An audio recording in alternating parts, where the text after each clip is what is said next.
वो तो अपने हाथ पे इस कंपनी का कहना है हमारे भारत देश का ही नहीं, जहाँ का भी नागरिक हैं आप मालिक हैं, इस प्रोडक्ट का आप मालिक है। अपना मर्जी से उठाइए, हाँ, अपनी काउंटर में अपना आईडी बताइए। आईडी सबका है सर, आरसीएम से बाहर आपका भी आईडी है, सही है। Facebook ID, WhatsApp ID, YouTube ID. उस आईडी से हमें क्या फ़ायदा? कोई फ़ायदा है? हम अगर इस दुनिया को छोड़ के चले जाएंगे तो वो आईडी परिवार को क्या मिलेगा?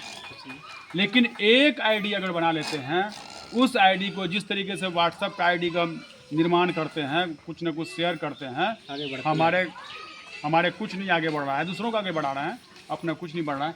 इस आईडी को उसी प्रकार से मोहब्बत करना शुरू करते हैं। वो आईडी अभी हम दिखाएंगे दूसरा फाइल में, वो आईडी आपको 7 जनरेशन को गरीब पैदा नहीं होने देगा। कितने जनरेशन सर?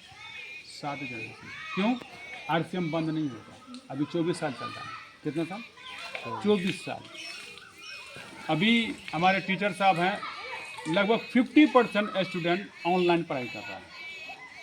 50% नागरिक जो है ऑनलाइन पेमेंट, पहले बैंकों में भीड़ लगता था, सब ऑनलाइन हो रहा है। अभी 90% काम और लोगों का जाने वाला है।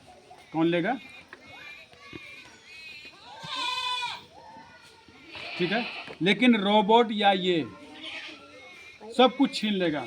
खाना छीन लेगा क्या? रोबोट खाना खाएगा सर? नहीं। कपड़ा पहनेगा सर?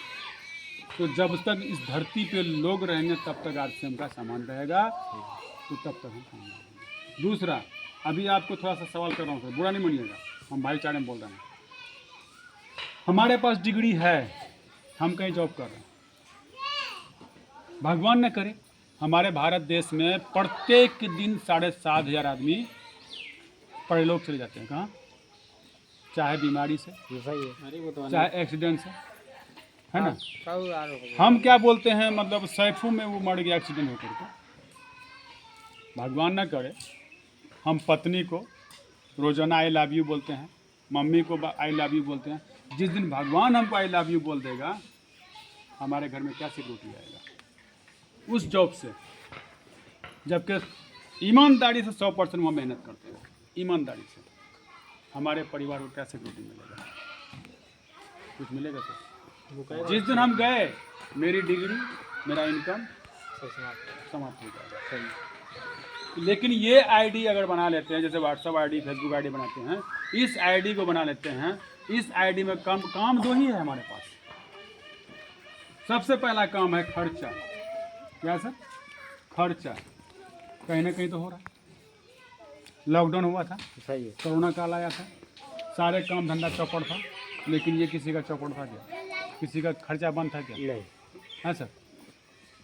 खर्चा कहीं ना कहीं से हो रहा था, लेकिन जिस दुकान से खरीदारी कर रहे थे उन लोगों को फर्क नहीं पड़ा था, हम गरीबों को फर्क पड़ा था। हम लोग का काम बंद था लेकिन खरीदारी चालू था, उनको कोई फर्क नहीं पड़ा था। दूसरा किसको फ़ायदा हुआ था? जब हम छुट्टी में थे लॉकडाउन में, इंटरनेट खूब तरीके से चला रहे थे, एमबी को खूब इस्तेमाल कर रहे थे, उनका बिजनेस में कोई फर्क नहीं पड़ा था। तीसरा कौन है? डॉक्टर, उनकी भी कमाई में वृद्धि हुई थी कि नहीं? तीसरा डायरेक्ट सेलिंग इंडस्ट्री, चौथा डायरेक्ट सेलिंग इंडस्ट्री को कोई फर्क नहीं पड़ा था, क्योंकि हम लोग का माल आ रहा था। ये मेरा मोदी जी का भी नारा था, एक लोकल फॉर वोकल का नहीं था, ये हमारे देश का है। तो उसके बाद आ जाते हैं 10 से 20% आपको डिस्काउंट मिलता है। उसके बाद अगर आप कंटिन्यू इस्तेमाल करते हैं, अगर महीने का 3,000 प्रत्येक मंथ, कहीं ना कहीं खरीदारी हो रहा है। हमारा शरीर के अंदर में जो भी है आरसीएम का है, हम सामान खरीदना टोटल हमारा आरसीएम का है। आपका टोटल कहीं का है। मार्केट में खरीदारी करते हैं, पैसा जाता है, यहाँ खरीदारी करने से पैसा आता है। अब तक हमने 5.5 लाख रुपया ले चुका हूँ। अभी महीने का 25,000 से प्लस ले रहे हैं। मर्जी के मालिक हैं, कोई बॉस नहीं है, सही है। कोई लॉस भी नहीं है, मेरी मर्जी। ठीक है, 3,000 का सामान लगातार अगर 6 महीना लेते हैं और 7वें महीने में आपको 1500 रुपये का सामान फ्री मिलता है। कितने का?